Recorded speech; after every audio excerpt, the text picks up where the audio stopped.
Welcome to number 1 news. This is Shravani.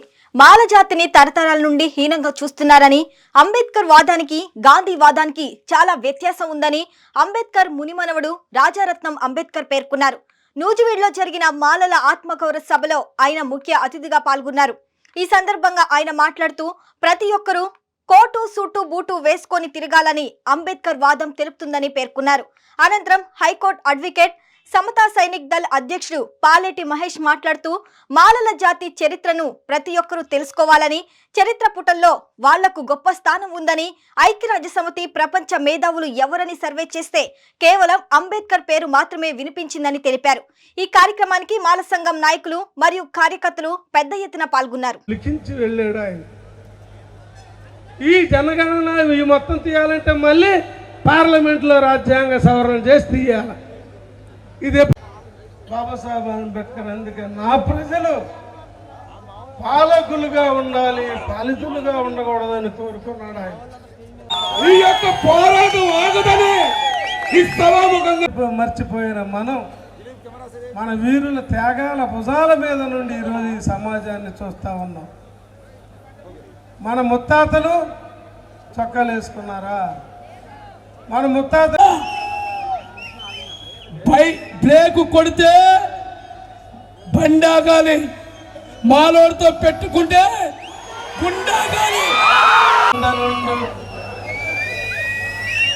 అలాంటి నందనారులు ఉన్నది, వేతాళుడు ఉన్నది. ఈ దేశంలో అంబేద్కర్ వాదులుగా అనుసరులుగా పోరాటాలు చేసిన ఈ జాతిలో పుట్టిన గద్దర్ లాంటి వాళ్ళు, పద్మారావు లాంటి వాళ్ళు, తారకం లాంటి వాళ్ళు, ఈ దేశంలో కవులు, కళాకారులు, రచయితలు.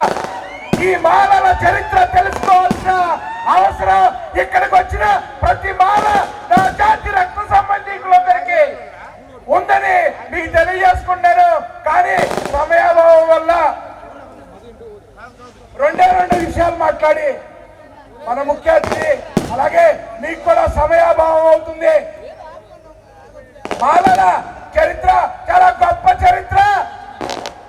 చరిత్ర పుటల్లో మాలలకి ఒక గొప్ప స్థానం ఉంది. మాలల ధైర్యానికి రాజ్యాలే కుప్ప కూలిపోయినాయి. అది మీరు గ్రహించాలని చెప్పి తెలియజేసుకుంటున్నాను. ఒక చిన్న ఉదాహరణ, చాలా యుద్ధాలు జరిగినాయి, వాటన్నిటి గురించి నేను ఇక్కడ చెప్పను. ఒక భీమా కొరేగాం యుద్ధం గురించి చెప్తాను. ఒక 500 ఎలా ఓచుకోత కోసారు మీరు తెలుసుకోవాల్సిన అవసరం ఉంది. అది మాలల ధైర్యానికి ఉన్న చరిత్ర అని చెప్పి మీకు తెలియజేసుకుంటాను. అలాగే మేధస్సు, మాలల మేధస్సు ఏంటి అనేది ఒకే ఒక్క ఉదాహరణతో చెప్తాను. ఐక్యరాజ్య సమితి 190 దేశాల్లో ఈ ప్రపంచంలోనే అతిపెద్ద మేధావి ఎవరని సుమారు 2 సంవత్సరాల పాటు సర్వే నిర్వహిస్తే వచ్చిన ఒకే ఒక్క పేరు, అది డాక్టర్ బాబాసాహెబ్ అంబేద్కర్. ఇక మాలల మేధావితనం గురించి ఆ ఒక్క ఉదాహరణ చాలు. మాలల ఎంత పెద్ద మేధావులు మీకు తెలియజేయడానికి. అలాగే భీమా కొరేగాం యుద్ధంలో 20,000 మందిని ఓచకోత కోసిన సిద్ధినాగనే అతను మహారాణే ఒక మానకులానికి చెందినవాడు. ఎంతటి ధైర్య సాహసాలు, మేధస్సు ఉన్న మాలల్ని చూసి భయపడిపోయి ఒక కుట్ర మాలల మీద గత 30 సంవత్సరాల క్రితమే చూడు పోసుకుంది. దాని ఫలితమే ఈ రోజు ఈ సుప్రీంకోర్టు వర్గీకరణ మీద ఇచ్చిన తీర్పు. इसलिए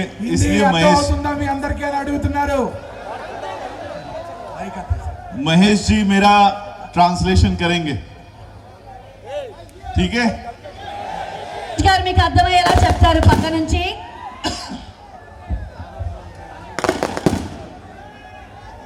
सबसे पहले मैं आप सभी लोगों को पूछना चाहूंगा कि आप यहाँ पर जो इकट्ठा हुए हो वो अंबेडकर वाद को मानते हो या गांधीवाद को मानते हो? ముందుగా ఇక్కడున్న మిమ్మల్ని అందరినీ ఒక ప్రశ్న అడగదలుచుకున్నాను. మీరు అంబేద్కర్ వాదాన్ని నమ్ముతారా, గాంధీవాదాన్ని నమ్ముతారా అని అడుగుతున్నారు. अंबेडकरवाद आज जो टॉपिक यहां पर पूरे देश भर में हम लोग लेकर जा रहे हैं वो क्लासिफिकेशन का टॉपिक है और ये टॉपिक अंबेडकरवाद और गांधीवाद पर ही बेस्ड है. ఈరోజు మనం ఏ విషయం వర్గీకరణ అనే విషయం మీద ఇక్కడ అందరం సమావేశం అవడం జరిగింది. ఈ విషయం అంబేద్కర్ వాదానికి గాంధీవాదానికి సంబంధించిన విషయం అని మీకు తెలియజేసుకుంటున్నాను. अंबेडकरवाद और गांधीवाद में एक छोटा सा फर्क है. అంబేద్కర్ వాదానికి గాంధీవాదానికి ఉన్న డిఫరెన్స్ ఏంటనేది మీకు చెప్తాను. Gandhi was also a barrister and Dr. Ambedkar was also a barrister. Gandhi కూడా న్యాయవాదే, అలాగే అంబేద్కర్ గారు కూడా న్యాయవాదే. और दोनों भी भारत के बाहर पड़े हुए हैं. ఇద్దరు కూడా భారతదేశానికి వెళ్ళిపోలే చదువుకున్నారు. गांधी जब भारत के बाहर से भारत में आए तब उन्होंने भारत में एक मूवमेंट खड़ी करनी चाहिए. గాంధీ చదువుకొని ఇండియాకి రాగానే ఆయన కూడా ఒక ఉద్యమాన్ని నిర్మించాలనుకున్నాడు. Had you seen Gandhi's photographs? మీరు ఎప్పుడైనా గాంధీ గారి ఫోటోలు చూసారా? Early photographs when he was very young. Had you seen? Gandhi used to wear suit, boot, tie, coat in his early years. మీరు గాంధీ అంతకు ముందు ఫోటోలు చూసారా? గాంధీ కూడా సూటు బూటు హ్యాట్ షూ పెట్టుకొని తిరిగిన విషయం మీకు ఎంతమందికి తెలుసు? गांधी को साउथ अफ्रीका से भगा दिया क्योंकि वो वहां पर वर्णवाद करता था. काला गोरा ऐसा वर्णभेद करता था, डिस्क्रिमिनेशन करता था, ब्लैक एंड व्हाइट पे डिस्क्रिमिनेशन करता था. इसलिए साउथ अफ्रीका के ब्लैक लोगों ने गांधी को साउथ अफ्रीका से भगा दिया. గాంధీని సౌత్ ఆఫ్రికా నుంచి తరిమి కొట్టిన విషయం మీకు ఎంతమందికి తెలుసు? ఎందుకో తెలుసా? గాంధీని తరిమి కొట్టింది అక్కడ కూడా ఈయన ఇదే పద్ధతి. ఆడు నల్లోడు, ఈడు తెల్లోడు, ఆడిది ఆకులం, ఈడిది ఆకులం అని చెప్పబట్టి సౌత్ ఆఫ్రికా నుంచి నల్ల జాతీయులు గాంధీని తరిమి కొట్టారని చెప్పి మీకు తెలియజేసుకుంటున్నాను. गांधी भारत में आए और भारत में आके उन्होंने अपने गुरु से कहा कि मैं भारत का एक बहुत बड़ा नेता बनना चाहता हूं, मुझे क्या करना होगा.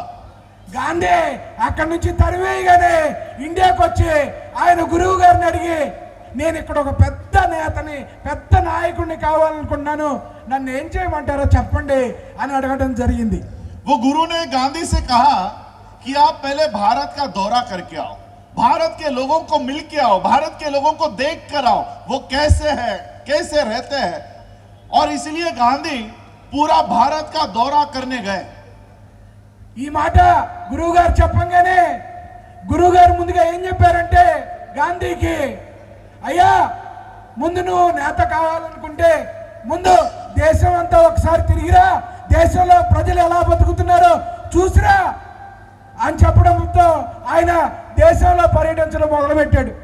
गांधी ने देखा कि भारत के लोग भूखे हैं, नंगे हैं, बदन पर कपड़ा नहीं है पहनने को, पेट को खाना नहीं है खाने के लिए.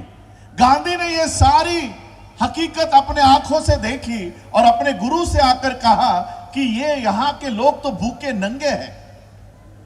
గాంధీ భారతదేశంలో పర్యటించే సమయంలో ప్రజలు తినడానికి తిండి లేక